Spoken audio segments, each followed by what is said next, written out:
Whether you're looking for a convenient refresher course, or a way to earn your Pragmatic certification at your own speed, or the chance to take a Pragmatic course from your specific corner of the world, then Foundations on Demand is the solution you need.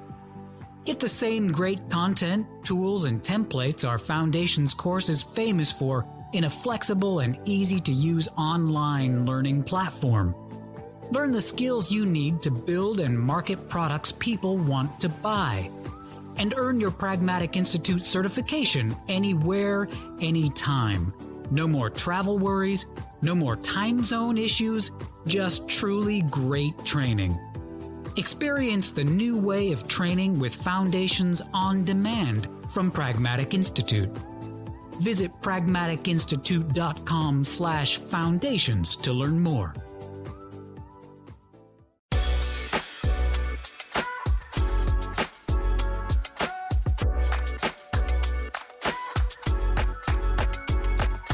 Let's jump into it. I'm really excited to introduce you to Scott Lien. Please help me welcome Scott Lien. He is the CEO and co-founder of GrandPad. He's going to share his insights today on how you can really leverage market research to build powerful positioning. And Scott has so much knowledge to share with us because he brings really extensive leadership to his current position with previous roles at companies like Target, Best Buy, Bank of America, Intuit. He's just so incredibly passionate about customer empathy.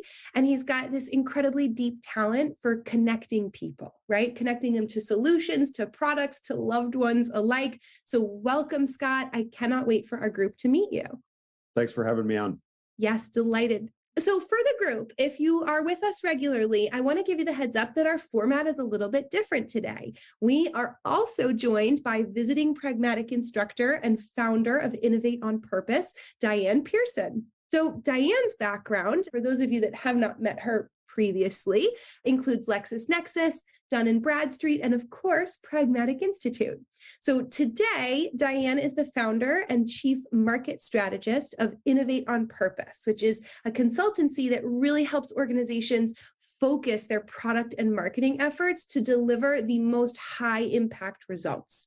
Diane, welcome. It's so nice to see you, and it's always a joy to have you with us.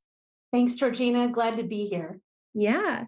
So here's how it's going to work. Diane and Scott are going to lead us in a really dynamic conversation about turning your market research into better positioning, using customer knowledge to drive better product and marketing decisions, aligning leadership support, so much more, everything else that's connected to that. So this is going to be a really great conversation. I'm so glad you're along for the ride with us. I'm going to pass the reins right over to you, Scott, to further introduce yourself and share your story. And then after that, Diane, we are going to be in your brilliant hands to explore some questions about Scott's journey and his work. So Scott, I turn it to you. Awesome. Thank you for the introduction. It's great to be with you all today.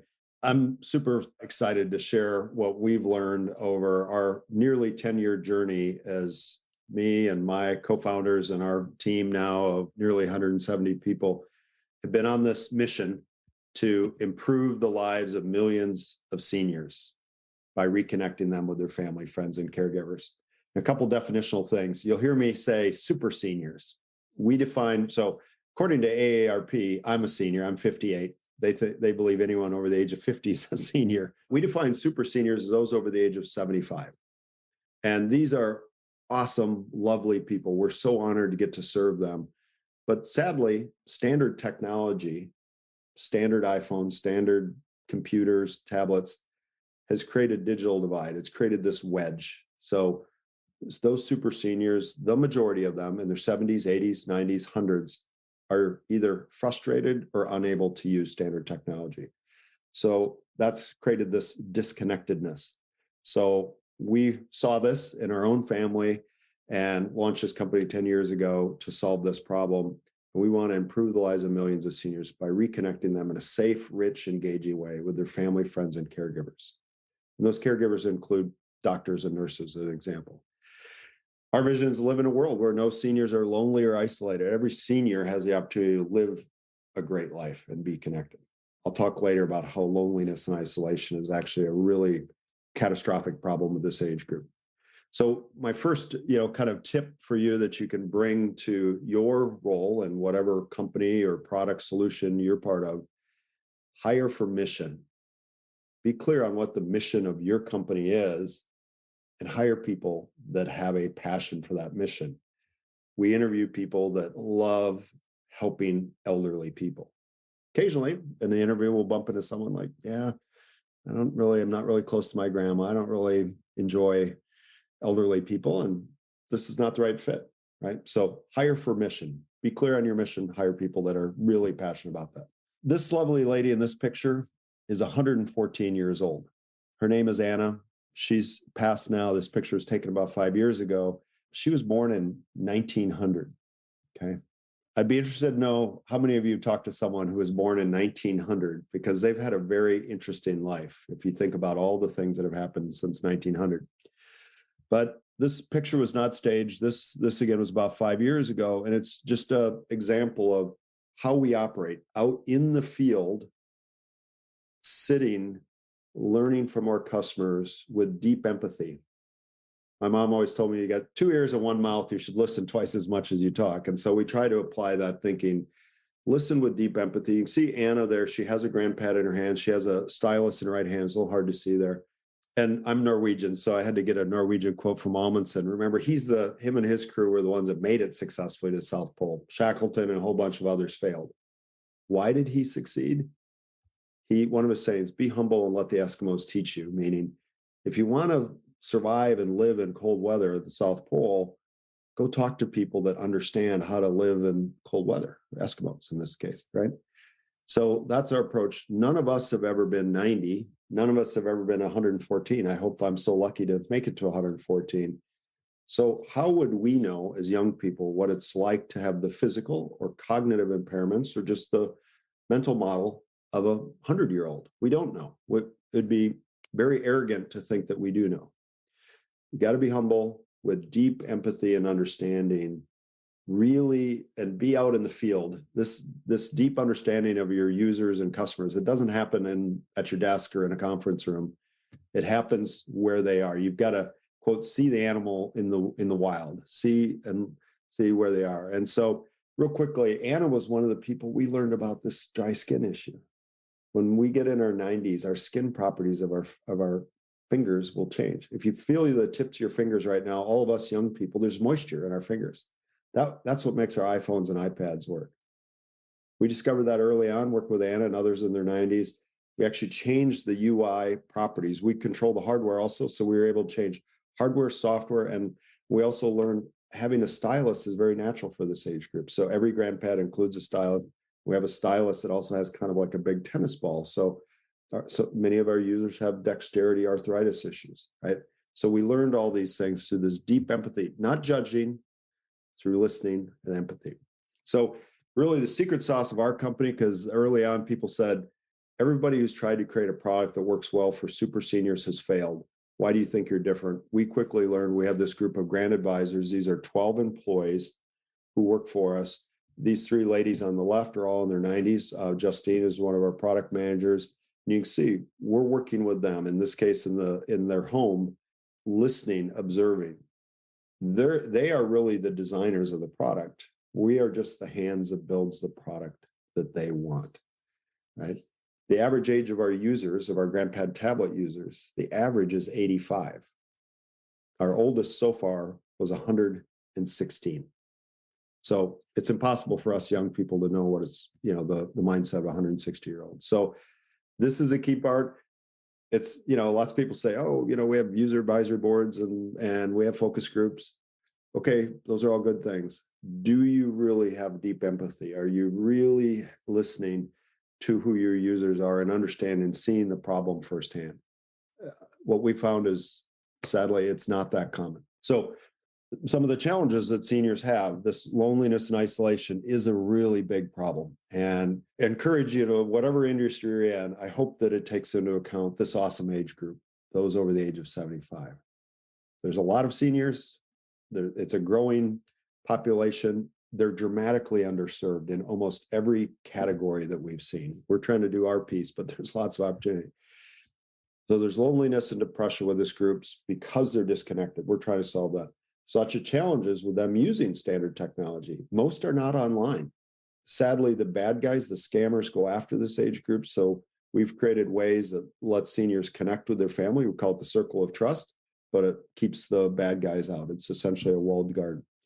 And then there is a lot of physical and cognitive impairments, eyesight issues, hearing issues, dexterity issues, cognitive issues like Alzheimer's, ALS, Parkinson's. So you have to design a solution that takes into account the unique characteristics of your users of whatever age they are. So in our industry, sadly, so many seniors are disconnected. It's getting worse, not better. We're trying to help solve this.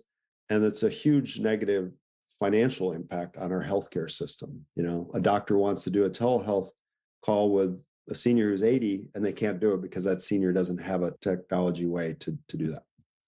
So another key point is you've got to really think about the true end-to-end customer experience, whether your customer is a B2C customer or B2B.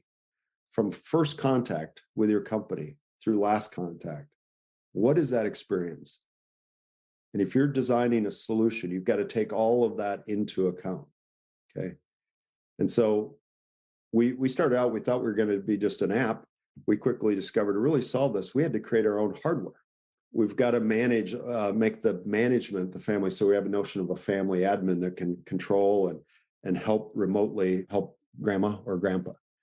And then we quickly discovered that world-class customer service, 7x24 by 365 customer care, and even designing how that customer experience works. So sadly, most companies you call, a VRU answers, thank you for calling company XYZ. Please enter 1 for this, 2 for this, 3 for this. Please enter your 16-digit customer number. Think about someone who's 90 who gets that. They're immediately frustrated and confused. They'll probably just hang up. So now you've frustrated a customer. You haven't helped them. We answer the phone 24 hours a day. Thank you for calling GrandPad. How can I help? A human being answers within 15 seconds. So that's my point. You got to design an end-to-end customer experience, every touch point. Okay. Purpose-built solution. Another point, be bold. Don't be afraid to tackle the whole problem. Some people say, well, we're only software, we just create apps. You got to look at the whole experience. As an example, I never in my wildest dreams would have thought we'd have to design our own box. I thought like we're tech guys here. We're going to design technology. We did a challenge. We took a standard off the shelf tablet and I'll pick on, and I love Apple products, but pick on the iPad. The box is a beautiful box. A 90-year-old, we've done this test, cannot take an iPad out of a box and configure it and send an email. Of course, we might find one person who can. We haven't found them yet, but on average, the average dexterity issues, everything's wrapped in that plastic. So we designed our own box, our own packaging. You can see this is a picture of the box. We have our 800 number on the outside of the box. You're stuck, you're just confused, call us. We'll help you with the unboxing. We can ship these directly to the senior. We had to design, we're the only tablet that has wireless inductive charging. And we discovered this, I was in the home of a super senior. She had a standard tablet. She had it plugged in and she had kind of duct taped the plug in to the tablet. And she literally had a 100-foot extension cord so she could walk around her apartment with this tablet plugged in. And I said, Sally, it's got a battery. You don't need to keep that plugged in all the time. That's probably kind of an inconvenience. She said, no. She said, one time the battery went dead and I was unable to plug it in. She held up her hand and she had extreme tremors. And she said, I have eyesight issues. I can't plug that little USB thingy jiggy in there. So she said, I had to wait 2 weeks till my son could come help me. I was completely disconnected that whole time from the outside world. So I'm homebound. She said, so we fixed it. We duct taped it. It will never come off again. And that was the inspiration. So we have wireless inductive charging, just like most smartphones have. You said it has another side benefit. You can see the tablet. We've probably all done video calls with mom, dad, grandma, grandpa, and you're looking at their ear, up their nose or something. This sits at the perfect space. You can see them. They can see you. They can hear. We have front-facing speakers. It's nice and loud, which is nice for families. But for doctors doing telehealth, it's essential. They can see the person they can hear. So that's an example of us tackling the whole problem. So I think I'm about at time here. Those were some of the opening comments I wanted to make. So with that, I'm happy to take questions. Well, first of all, thank you very much, Scott, for going through all of that. I'm seeing so many comments in chat about just how moving this is. And I've got to tell all of you, I was very moved by this too, to the point where I said, I really would like you to talk to these folks. Maybe your product isn't this mission driven. Maybe you don't have this kind of underserved audience. I mean, I build software for lawyers and software for finance folks, and maybe it doesn't seem like it needs that kind of connection, but we all know it really does. And if we treat our audiences, whoever they are, the way that GrandPad is treating their market, I think it creates amazing success, as well as that relationship with your market that is just so difficult to build. And that whole idea of it being a 360 relationship. So I know that there are a lot of questions coming in, and we're going to ask a couple questions of Scott that we've got ready, but we're going to get to all of the questions. And if we don't get to all of them today, I know that we're going to get access to them, and we'll figure out a way to get them all answered for you. But we've got such a great asset here. Scott, I'm going to tie this a little bit to Pragmatic Institute and some of the rules that they teach. One of those is that an outside-in approach increases market success, which you've already talked about. And some of the practical ideas about bringing that into the organization, you've started to allude to. Let's talk about budget and time. So a lot of the folks on the webinar today, they're not in charge, and they might not have big budgets. It might be just them. What are some of the ways that you thought about this, maybe when you were just starting out or whatever in your career, that were fast and cheap? How can you do this in a way that doesn't cost a lot of time or money? Yeah, great question. Well, first, I would just the saying, when you're building something, measure twice, cut once, right? Meaning, it's a lot cheaper if you can build the right thing versus build the wrong thing. So, and taking that further, lean startup, build, test, learn, create the simplest, lowest fidelity, probably paper prototype, little hack together mock-up. Don't go spend 3 or 4 or 6 months building something, whatever it is, hardware, software box, and time box. And we do 1 week sprints to say 1 week, we're going to build something, and then get it in front of users and set up the systems. Because I've been at some very big companies, and it was always like the customers are out there and we're here at corporate headquarters, and to go out and talk to them, that's hard to set up. Like, you got to get kind of just bust through that. And it might be friends, family, neighbors. So our first 3 users for GrandPad was my mom, my mother-in-law, and Hal Carlson, my 90-year-old neighbor. So they were my extremely low-cost user group, and they became our grant advisors. And then we really operationalized that. So honestly, I found in big companies, there was a lot of excuses on why we couldn't talk to the customers, whether it was a B2C or a B2B. And frankly, most of those reasons were just not really valid reasons. And usually it came down to fear. Like, well, boy, what if we go out and talk to the customers and they don't like what we have? Like, well, I'd sure as heck like to know that now before we go spend $1 million in a year building it. So get the system in place, kind of rip the Band-Aid off, don't be scared, and then just operationalize it and make it a way of life. I love that. And, the thing that you said about my first couple people I talked to were my neighbors and my family. I did the same thing. And I think from, again, a B2B perspective, or maybe a slightly less social kind of product, check your LinkedIn network. Chances are the people you went to college or high school with, or the first buddies you had in jobs, some of those folks are accountants and finance people and mechanics and airline pilots. You probably know some people who do and live the world that you serve. So you can always start with that really low tech. Just find the people around you. Doesn't have to be fancy, doesn't even necessarily have to be formal. And that whole idea of failing fast, I love it. So did anything else surprise you? I mean, I loved the idea about you're observing and they're telling you about how their fingers are dry. Was there anything when you were out in the market that y'all came back with and said, that was a surprise? We didn't even think to ask that. Yeah, there were so many surprises in the early days that And part of this was me kind of shifting gears from some of my prior experiences. In most of my prior experiences, I was always designing a product that was something that I would use or I would want, or my age group, right? So as an example, this is now, let's see, the iPhone's been out, 18, 19 years ago. So I guess 19-ish years ago, when I was at Bank of America, one of my responsibilities was online banking. iPhone came out, we jumped on that. We were the first big bank that did mobile banking, a mobile banking app, which is very passe now. We all do it. But 20 years ago, that was a big deal. So, and I was, in my late 30s, early 40s then. So I was designing a product that I would use and wanted to use. That was a lot easier. Designing a product for something for people that are 80, 90, 100, 116, it's hard. And I think many of us are probably in that boat. We're designing a solution that's going to be used by airline pilots or something like, and you're not a pilot. And how do you know when you don't know all the things that a pilot? So then you just have to say, look, and very humbly say, I have no idea. I cannot imagine what it's like to be 100 years old. And you sort of free yourself of that. And then you set up these systems. So we have our grand advisors who we use. We have all these other feedback loops built into our company. So every day we're getting feedback from our customers, good and bad feedback. Another one I wanted to highlight is if you can, you operationalize in your company by having all of your employees use your product deeply in their own life. So we're lucky, we have a B2C product.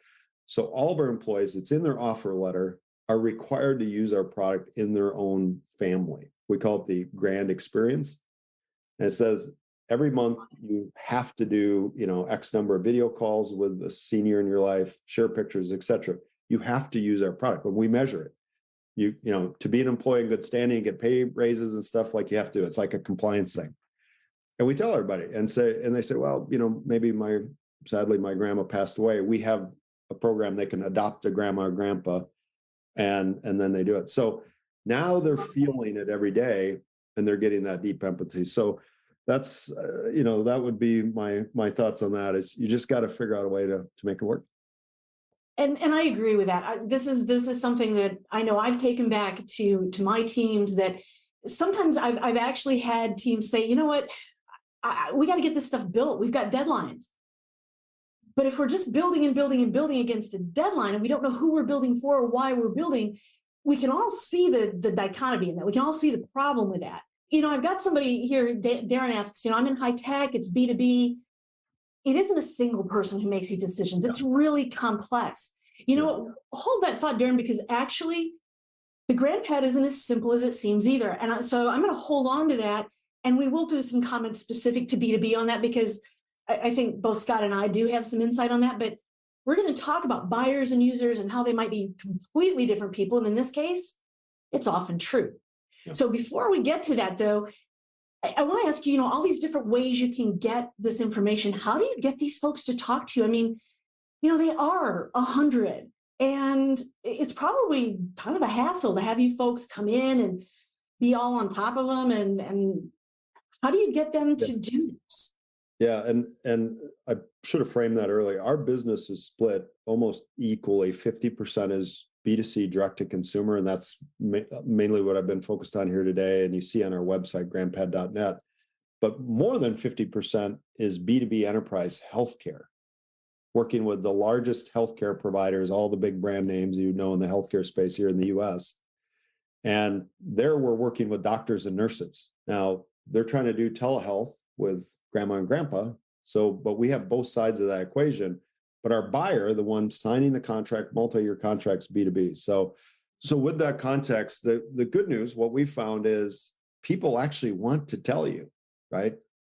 Whether it's grandma, grandpa, their family admins, their kids and grandkids, or the doctors and nurses on the healthcare. And because all of this is framed in, it's solution selling. They have a problem. We're trying to help them solve their problem. We're not trying to sell them a product. We're trying to provide a solution to their problem. So, through that, we go in and on the B2B side now, let's talk about, healthcare.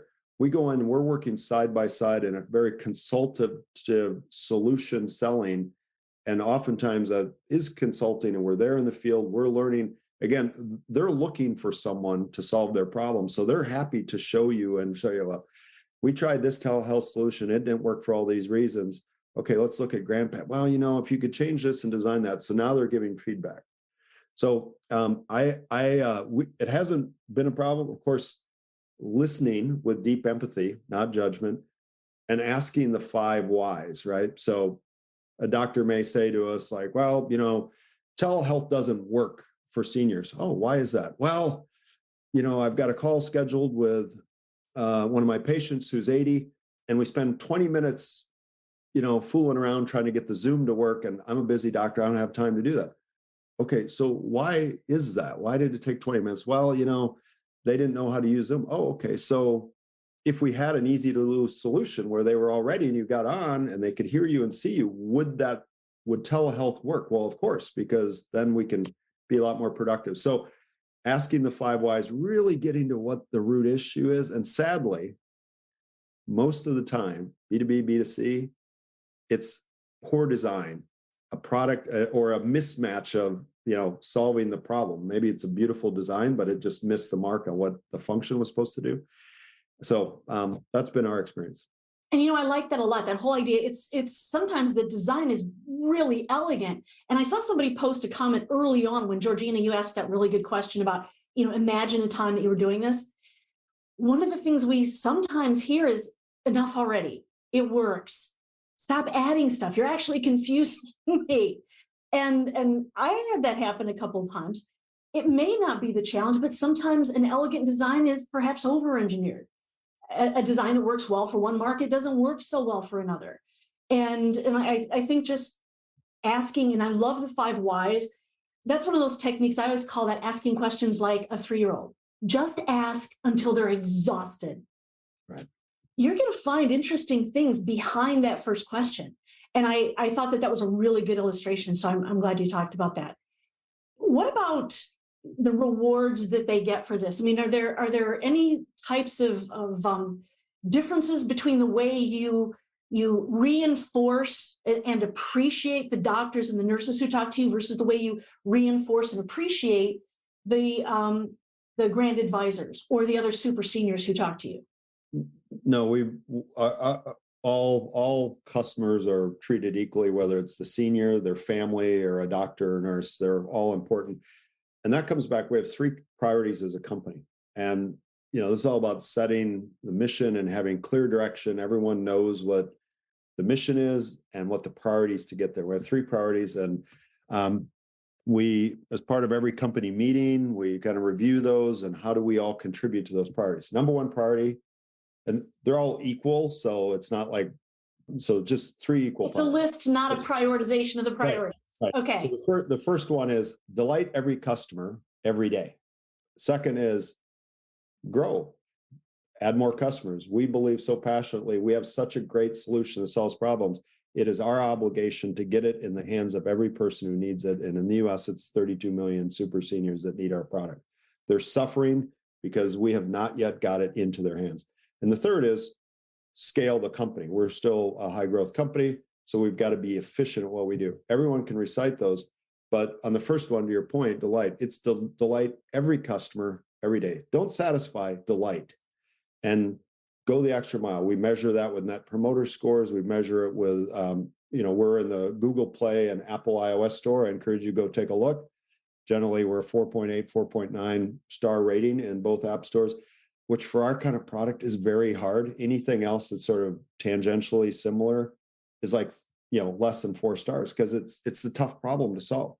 So, we just measure that. We try really hard and work to, delight every constituent.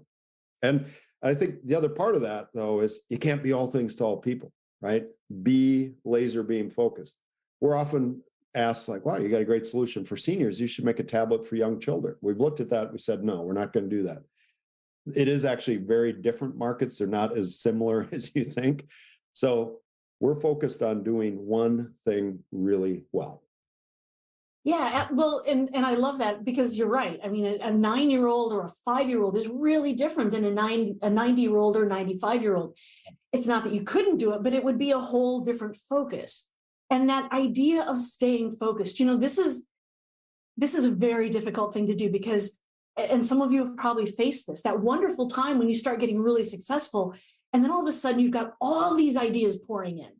You actually are talking to the market, and there's a million different things they want. So, Scott, if you're going to hold a position in the market like you do, and again, folks, whether it's with super seniors and a grandpad or financial services software, maybe your positioning that you're looking for is the audience, but maybe it's the function, maybe it's the geographic territory. But whatever that position is, how are you getting that into the hands of everybody in the company so that they know what to say no to? To your point, as you start to get bigger and bigger, how does everybody know, hey, I got to say no to this because I've got to say yes to that? We can't do everything. Yeah. How does that happen in GrandPad? Yeah, that mission and vision that we have, and it's quite clear. We're focused on improving the lives of super seniors age 75, and then the priority. So, my job as the leader of the company is constantly be communicating that, and then making sure that everyone is connected to that. And so it's just built into our culture. One of the other techniques is we start every important meeting with a customer story. And we teach people how to tell a customer story. It's got to be done in an emotional, impactful way. It's not in a generalities like 33% of our customers. You talk about one specific customer. My customer, Sally, she's 93 years old, da, da, da, da, da. Tell the story and how our product either helped or didn't help. And so we learn from that. So it's reinforcement from all the leaders, and everybody in a company is a leader, whether they have a team or don't have a team. And so everybody is responsible for being able to tell a story, and then they can apply that story to what they do, whether it's building the software or talking to the doctors or writing the contracts. That's right. Yep. Absolutely. And as companies scale, this does get more difficult to do. So as you start to think about that, Scott, what are the kinds of things you're already, because you've worked in huge companies, I mean, Best Buy and B of A and Intuit.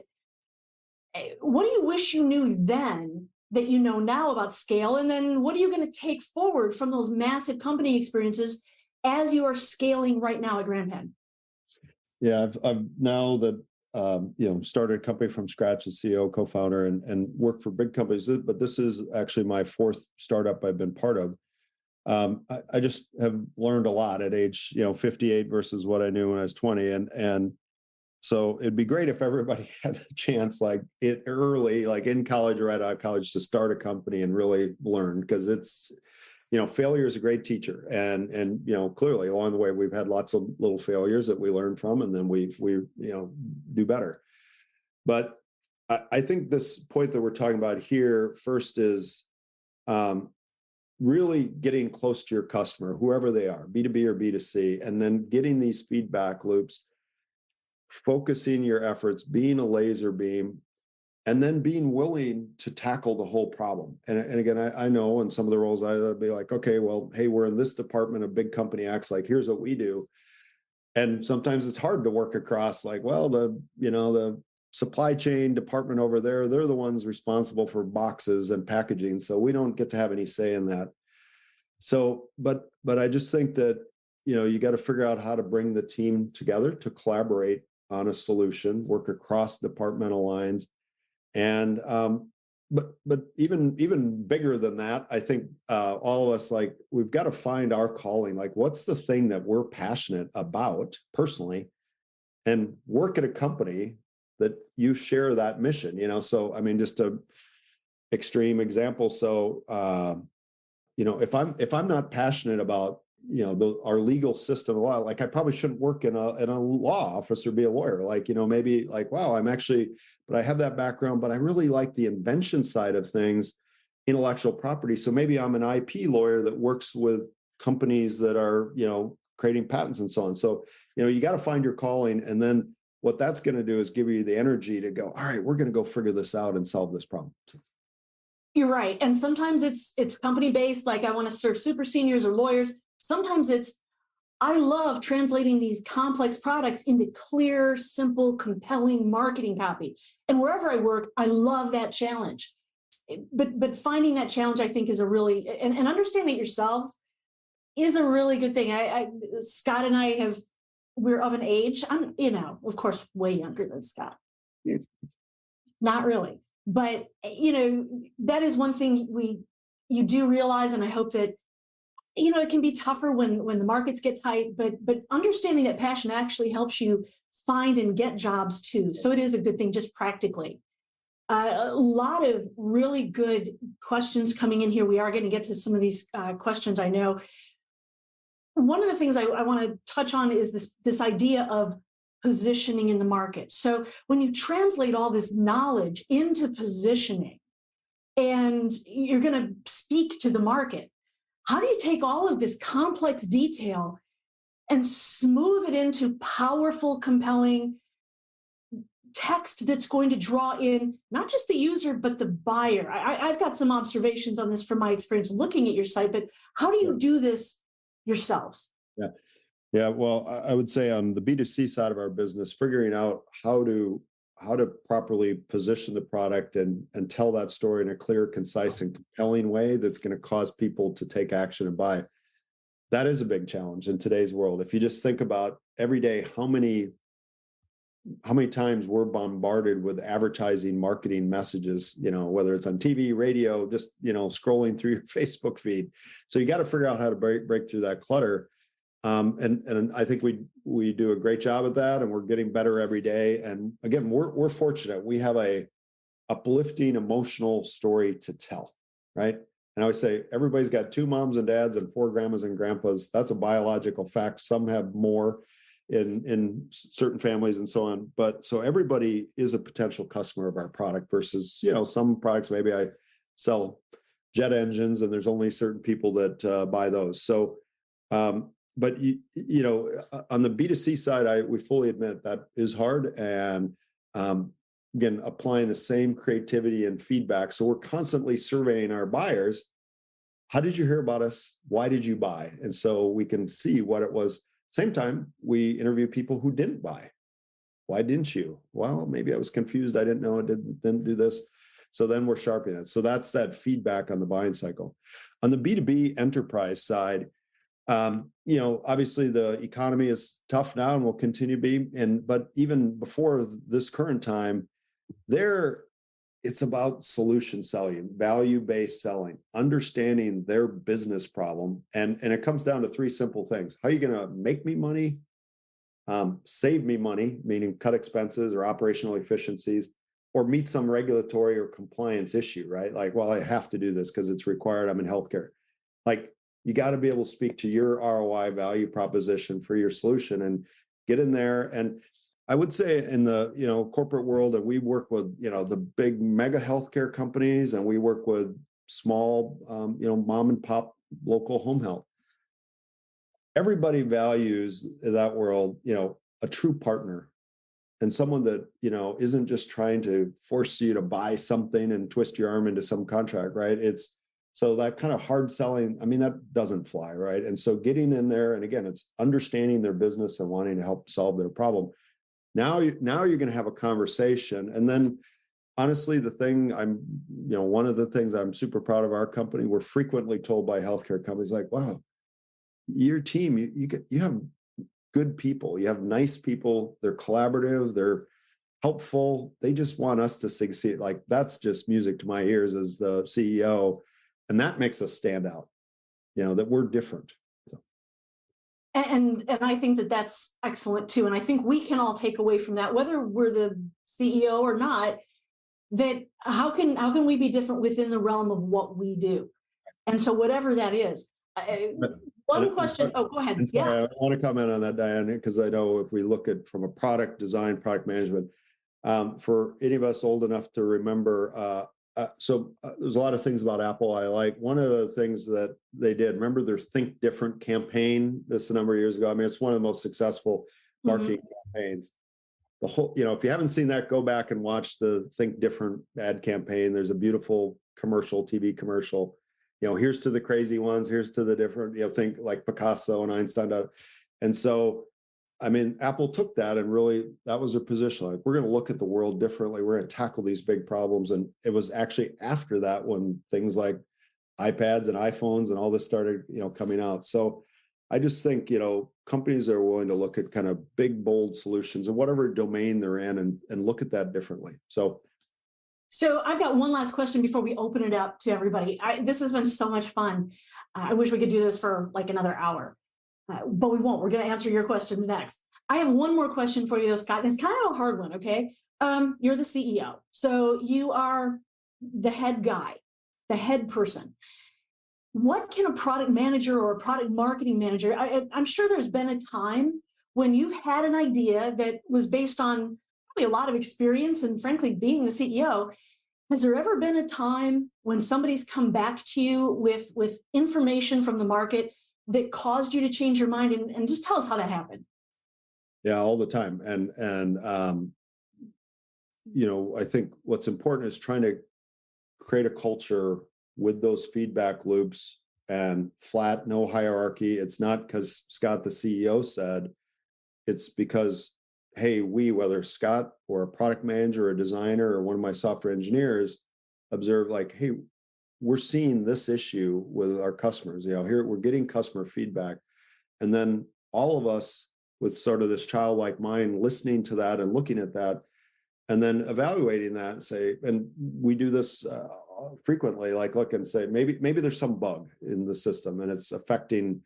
First we say, how many people is this affecting? Who's it affecting? And what's the user impact? Oh, it's a small group. It's really minor. Okay, so it's not urgent. Like, wow. Or this is a big deal. It's affecting. So looking at that, and me as the leader trying to help teach everyone to evaluate. So it's based on user impact, and it's not based on, well, this is a pet project of mine. I'm Jim and I'm one of the product managers. I'm really passionate about this. It's like, we got to look at those. So I'm always trying to teach. And then, of course, there's business realities and there's budgets and there's time and there's customer commitments. We do custom things for customers. But I just try to really expose those to the whole team. And one of my other sayings is, this isn't my company, it's our company. We all are owners, operators of this company. Treat this company like you are the sole proprietor. What would you do? And I try, and me and all of our leaders try to help people understand how all the things are tied together, and so they can all make decisions. But I would say the other important thing is putting in place the systems to reinforce that culture of collaboration. So as an example, of course, we use Slack, flat, instant communication with everyone, share everything. Of course, we use Google G Suite so we can share and collaborate on documents. But here's a little one. So we use Zoom. It is shocking how many companies I'm on Zoom calls with, and sadly, it's oftentimes the big companies, and I used to work for them. We're on, and all, I got my 5 GrandPad colleagues, and we all have our camera on. Get on. None of them have their camera on. How can you collaborate if you can't see people? And I get it. Back in the old days, we didn't all have cameras. We do now. So I guess maybe that's my ask of everybody. Don't be on Zoom calls or Teams or whatever, and don't there's no reason not to, other than you're doing something else and you're not paying attention, which is a bad reason, right? So, that's the kind of stuff that reinforces collaboration. Let's work together. Let's listen to each other. Let's wrestle with this together and come up with a good solution in a collaborative way. So. Absolutely. All right. Hey, like I said, love to keep talking, love to keep asking questions, but let's get to some of your questions. Georgina. Yeah, they're coming in. Yeah, we have a lot of questions for you, Scott, and we also have just a tremendous amount of excitement. I think that one of the things that has been so valuable in listening to your experience is really hearing a case study of specific examples of ways that you have really taken these principles and best practices and methodologies and really applied them to an exceptional experience. So I think that has definitely resonated for our group here, reading the questions and the comments. So I've got a lot of questions for you, but I'm going to ask you a couple here because I see some themes in the questions that we have. The first theme is really around storytelling, which all of us here can of course attest is an area that you've spent a lot of thought and focus. So Renee is asking, I love what you said about telling a story. It is compelling. Do you have any advice for how to make sure that a strong story can be checked against data? Renee's C-suite is always asking for more data. And sometimes they don't have any more data other than their observations, and they really want to marry that story with some hard evidence. So do you have any advice about that? Yeah. I think, of course, it's both. I alluded to that earlier as, because you might get a feedback from a customer and maybe it's a negative story like, oh, hey, I don't like this thing or this feature is hard. And you look at that and go, gosh, that's just a very uncommon, like, and you quickly say that's a 1% edge case. So, I mean, we do apply that. So we're constantly looking, and again, we're in a fortunate situation where all of our users are known, and meaning you can't, like, I don't know, like if I sold paper clips or something, like you don't know who's buying your paper clips and using them, but like we generally know, so we can quickly do some data analytics. So we have a strong data analytics team, so we can compare, like, oh, this is an issue that's probably affecting 25% of our customers, of the seniors that use a tablet.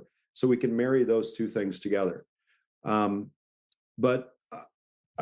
So it's quantitative and qualitative. The two always have to be brought together. But I think on the point of storytelling, when you tell a story and say, well, 33% of blah, blah, blah, that kind of gets lost in the generalities of it. A story with specific names, a picture, the age, I mean, as much, and we teach our employees when we hire in our onboarding, like we teach people how to tell a story, like what are the key things? And the last thing I say, we actually have little branded tissues, is if you tell a story well, there should be tears, either tears of joy or tears of sadness, right? We deal with elderly people and they pass away.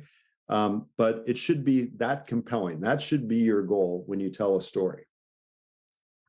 And just to add to what Scott said, if you are dealing with a group that wants the stats, the data is king in a lot of these businesses. Always remember that those interviews that you've done, those observations, that's data. And so just sometimes verbally framing that differently can help you with that. Hey, they want the 33%. You can say, we've done three observation calls or meetings each week for the past 12 weeks, and here's what we've seen. Yeah. It may not be assertive, but it might be data in that way. Awesome. I just thought something I wanted to add to that. So we talked about, I worked for Bank of America years ago. One of the responsibilities I had way back when was for the systems used to apply for and process mortgages. Again, this is back in the good old days. So, I mean, that's kind of a financial, kind of a back end, like you could, like at first, like, wow, that just is kind of a boring administrative thing. Our leader of that group did a fantastic job of elevating what was our mission. Our mission was to help people achieve their dream of buying that first house. We would bring people into our meetings where we're talking about a bunch of system stuff and have maybe it's a young husband, wife. Because of Bank of America, we got our loan. We were able to move into our house and start a family, and, tears of joy, right? That's a good story. And then that gave the team the motivation, like, wow, we got to streamline our mortgage processing approval because people are trying to buy a house and it's got to go well, right? So that, again, is the job of the leaders, is make sure there's that connection, no matter how, quote, maybe boring or back, like it's some back end system, like there's got to be a higher purpose to what you're doing. So that'd be the point. And share that data that you folks are gathering, because maybe your leader isn't doing it as much, but within your team, share that story. Yeah. I know we have other questions. We do. Well, the other one is very similar. So I'm curious to hear, Scott, your perspective. And Diane, I know that you'll have ideas about this as well. So this one, Chris is thinking about using that story and using that data when competing for resources within a large organization. So when you're fighting for that budget, when you're fighting for that green light, what's the best way to really position the voice of the customer to make sure that you can get the resources you need, right? Like, do you just hand out tissues at budget time and hope that does the trick, or are there other approaches you'd suggest? Yeah, someone's going to be crying, right? Because they'll be yeah. So I think so. Yes, I think it's both qualitative and quantitative data, and looking at that, and also understanding what's important to the business, both short-term and long-term. And again, we all work within the financial pressures and the reality of dollars and cents. And sometimes, like, well, we got to get this feature out because it's going to drive sales, right? Even though there's maybe something else that other people are really passionate about. And I think this is where the teamwork and collaboration, and one of my other big sayings is, we all work for the same company. We're all on the same team. Again, I've been in big companies where it kind of felt like I was at war with this department over here, and I was trying to drive my agenda and they're trying to drive. And Like we're competing, right? We're competing for, and if possible, and I know this is hard, but like, how can you change that paradigm and say, we're actually on the same team? The competition is out there. Those are the people we're fighting with, not outside our company. And so you join forces with them and say, well, maybe I'm going to forego my thing that I'm passionate about. I'm going to help you build yours. Let's get yours done. And then so I just think that's a cultural thing. And again, I totally get how especially big companies work, and it's hard, right? And there's limited resources, but that might help shift it. And sometimes you say, actually, we should go do that feature over there on that other team. So one other thing kind of related to all this, I want to make sure, because I want to make sure we get out this point about market research and getting other sources, because sometimes people bring that into these discussions like, well, I went and validated, from some external research is super important, and I won't diminish the value of that. I would just ask, don't just take it as faith. Make sure you carefully understand, how was that research gathered? What was the research methodology? Mm-hmm. And does that actually apply to our particular situation? And also then validate it with your own field research to see that makes sense. And very quickly, as an example, we were here when we were getting started, everybody's like, well, hey, all seniors have a smartphone and all seniors are connected, like, GrandPad, there's not a need for you guys. And this is increasing. A few years from now, every senior is going to be connected. Why the heck would you need GrandPad? We're just like, that doesn't square with what we're seeing. It sure doesn't square with what we're seeing with my own mom and mother-in-law. They were 80, both brilliant ladies, ran their own businesses. They hated technology. They were struggling. So they were increasingly disconnected. So what we discovered was the market research out there, the research methodology was very flawed. It was wrong. They were looking at young seniors, the under 65 crowd, the 50 and 60. They weren't looking at the 75 plus. And we did our own research, and then it squared with what we felt in our gut. It's like, no, the super seniors are increasingly disconnected. So I think that's an important point. It's got to be actually accurate, valid research. So. You know what? You would be terrified how often it's not the case. Right. Two things it's to tie that question. Easy to Google and come up with a number that defends their position doesn't mean it's right. Anytime you see a stat that you pull up on Google, dive through it. Do that once a week. Spend 5 minutes doing it. You're going to be kind of terrified. But facts, I used to work for a lot of CFOs, and I always heard, and I took this to heart, facts get cash. You're on the right track by saying, bring the data to the table, because a lot of your peers might not. But I want to reinforce what Scott said about this idea of, if you want to be seen as strategic. I had this happen to me personally at one point. I was in a lucky spot. My husband worked, I worked, we had saved our pennies. I didn't have to have a job to eat. Now, that's not always true, but I could afford to be strategic, and so I was. And they were looking at laying people off in this company, and I said, yeah, I think you should cut this product entirely. Nobody's buying it. Nobody likes it. I could work on these other things. Here are some proposals, but I think you ought to cut it. It was the honest answer. And I basically went back to my office and said, yeah, I can get all this stuff in a box. But they kept me because I had that attitude. Right. You never know when you reach out to folks that everybody, and especially if you all get together and start doing this, it's going to elevate all of you in the eyes of that senior leadership. Maybe you can't do it. Maybe the organization isn't that functional, but if you do it, it's almost as good as all that data you've got to build your case. Both of those things will get you noticed.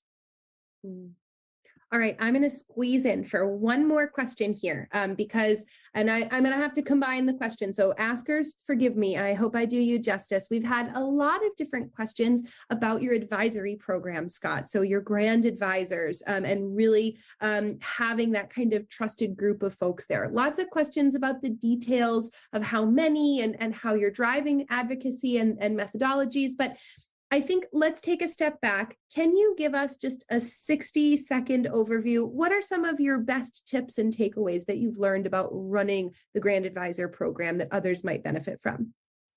So we have 12 Grand Advisors. What we found is if your focus is, if you have a good sort of laser beam focus on your market like we do, it usually doesn't take more than 7 people. That's the magic number I found.